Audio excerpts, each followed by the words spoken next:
Ici, nous avons un magnifique exemple de structure Nexorad avec un système d'assemblage qui reste extrêmement simple à mettre en œuvre et des panneaux quadrangulaires plans qui permet d'avoir un système constructif à coût réduit. Construire le courbe est un atelier intensif proposé aux étudiants de dernière année, ingénieurs et architectes, dans lequel les chercheurs du laboratoire Navier présentent l'actualité de leurs travaux de recherche sur la thématique structure, architecture et contraintes de fabrication qui leur sont associées. Dans l'atelier Construire le courbe, on expérimente une pédagogie par projet à grande échelle, dans le sens où un groupe de 30 étudiants travaille au même objectif, la réalisation d'un pavillon, avec leurs propres mains et à leur échelle. Ils sont séparés durant les 2 premières journées dans des petits ateliers qui concourent tous en fait à la réussite de l'objectif final. La semaine s'est structurée autour d'un grand équipement de l'école qui est la halle de fabrication robotisée de la plateforme Building du Co-Innovation Lab. L'objectif de cette semaine, c'était d'inclure les étudiants dans un process technologique de fabrication. Ce process a été étudié et calibré en amont avec nos partenaires industriels. Et ça permet aux étudiants de voir tous les aspects de la fabrication d'un bâtiment, de la conception à la réalisation.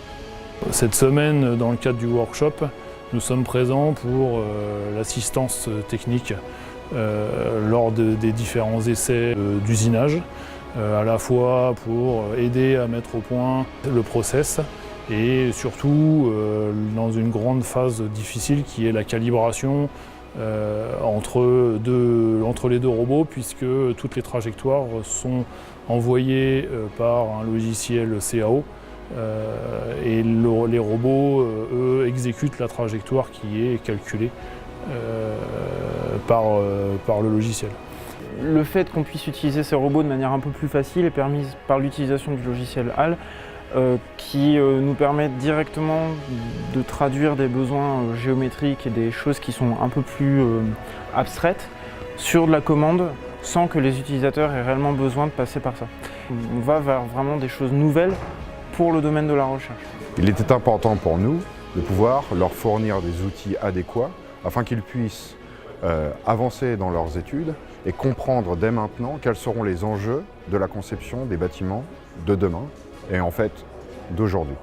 L'entreprise a été contactée par l'École nationale des ponts et chaussées autour du projet Construire le courbe qui devait être réalisé en bois à l'aide de robots. Ce partenariat est très enrichissant pour nous puisqu'on rencontre directement les intervenants d'ABB Robotics par exemple, les fournisseurs de robots, ou de Wurtz au niveau des assemblages bois, mais également les élèves ingénieurs qui ont des cursus divers comme l'architecture ou l'ingénierie pure. Et ce mélange des genres est très enrichissant à titre personnel et au niveau de l'entreprise, il nous apporte la découverte de milieux différents d'une autre. Nous participons à ce workshop où l'objectif pour nous est de donner des repères aux étudiants, leur permettant de mieux appréhender les systèmes d'assemblage qui sont nécessaires à la construction, notamment dans ce workshop. Pédagogiquement parlant, notre accompagnement sur cette semaine est dans 2 domaines. En phase conception, où on va leur apporter notre expertise sur le dimensionnement et la justification des assemblages nécessaires à la construction de cette structure.